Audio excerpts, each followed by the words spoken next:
Bonjour chers élèves, aujourd'hui on va voir la décomposition d'un nombre entier naturel en produit de facteurs premiers. Ensuite, l'utilisation de la décomposition pour trouver le plus grand commun diviseur et le plus petit commun multiplicateur.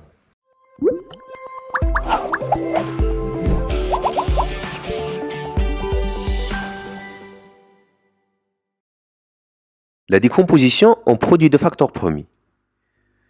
Tout entier naturel n supérieur ou égal à 2 se décompose de façon unique en un produit de facteurs premiers. Prenons par exemple le nombre 6.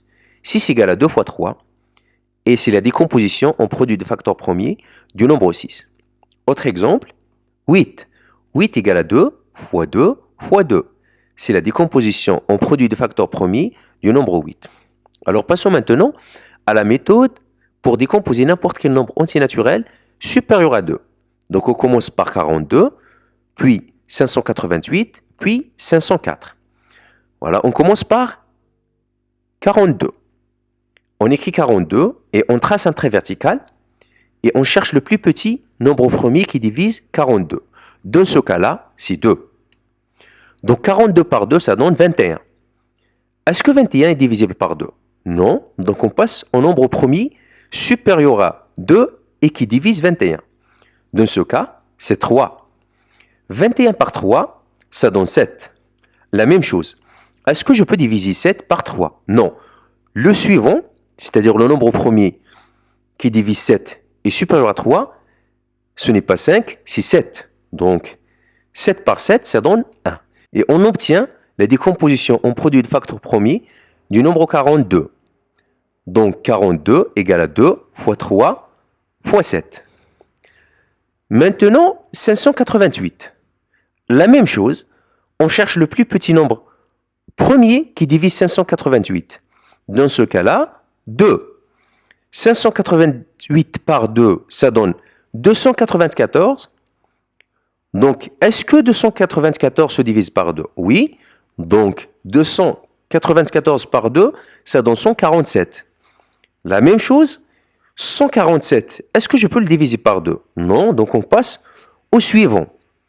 Donc 3, oui, donc 147 est divisible par 3, et 147 par 3, ça donne 49. Est-ce que 49 est divisible par 3? Non, donc on passe au nombre suivant, c'est-à-dire le nombre premier, supérieur à 3 et qui divise 47. Dans ce cas-là, c'est 7. 49 par 7, ça donne 7. 7 aussi, on peut, ou bien je peux le diviser seulement par 7. Donc 7 par 7, ça donne 1. Et la décomposition de 588 par en produit de facteur premier est fois 2, fois 3, fois 7, fois 7. Et ça égale à 2 à la puissance 2, fois 3, fois 7 à la puissance 2. 504. On trace un trait vertical et je commence par le plus petit nombre premier qui divise 504. Dans ce cas-là, 2. 504 par 2, ça donne 252. Et 252, je peux le diviser par 2.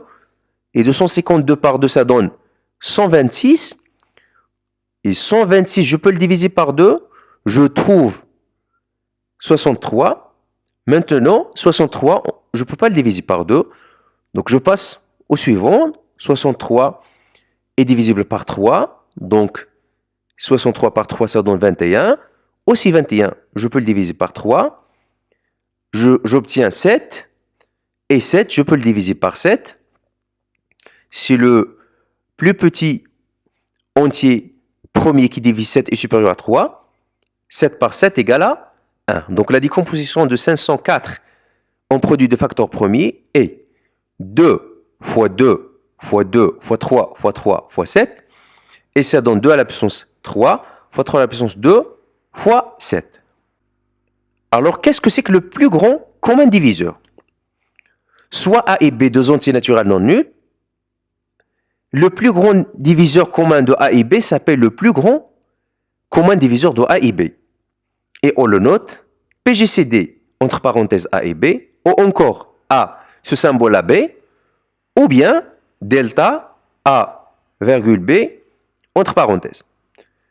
Voilà la méthode pour trouver le PGCD de deux entiers naturels. Soit A et B, deux nombres entiers naturels, le PGCD de A et B est le produit des facteurs premiers communs contenus dans leur décomposition qui ont la plus petite puissance. Pour bien comprendre, on va faire un exercice. Voilà, on a 2520 égale à 2 à la puissance 3 fois 3 à la puissance 2 fois 5 fois 7. Et 1650 égale à 2 fois 3 fois 5 à la puissance 2 fois 11. Maintenant, on voit que 2, 3 et 5 sont les facteurs premiers communs entre ces deux nombres-là. Alors, on prend ces facteurs dont l'exposant est le plus petit. Et on trouve 2, je prends 2, et aussi je prends 3, et je prends 5. Alors, le PGCD de 2520 et 1650 égale à 2 fois 3 fois 5 égale à 30. Autre exemple, 150 égale à 2 fois 3 fois 5 à la puissance 2. Et 1870 égale à 2 fois 5 fois 11 fois 7. On voit bien que 2 et 5 sont les facteurs premiers communs. Alors on prend ces facteurs dont l'exposant est le plus petit. Donc le PGCD de 150 et 1870 égale à 2 fois 5 égale à 10. Autre exemple, 840 égale à 2 à la puissance 3 fois 3 fois 5 fois 7.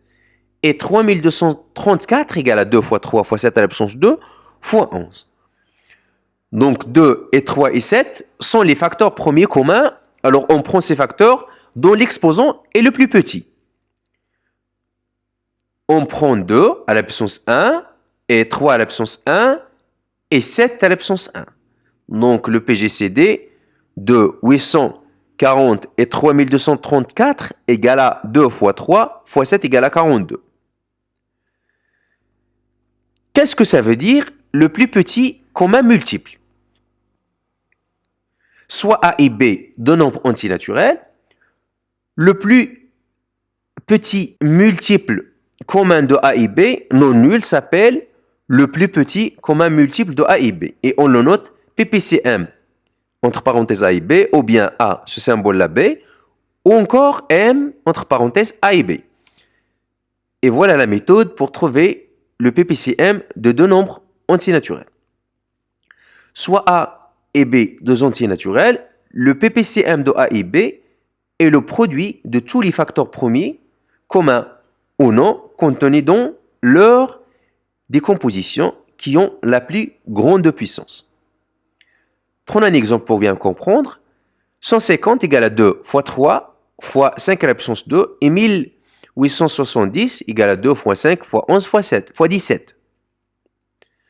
On prend tous les facteurs premiers communs ou non, dont l'exposant est le plus grand, et on trouve le PPCM de 150 et 1870 égale à 2 fois 3 fois 5 à la puissance 2 fois 11 fois 17 égale à 28 050. Autre exemple, 2520 égale à 2 à la puissance 3 fois 3 à la puissance 2 fois 5 fois 7. Et 1650 égale à 2 fois 3 fois 5 à la puissance 2 fois 11.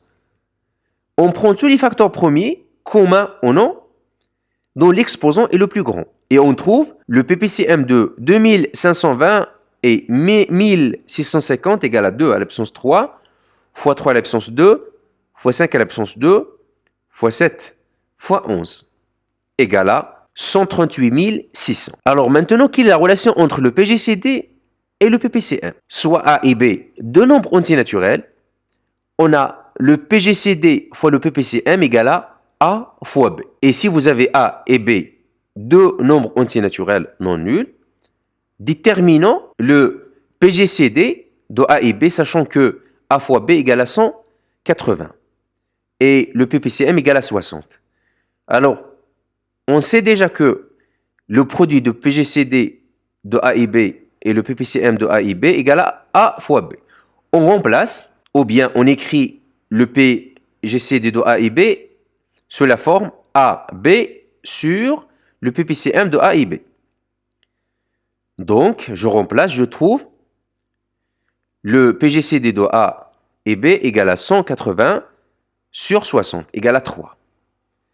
Merci pour votre attention et à la prochaine vidéo.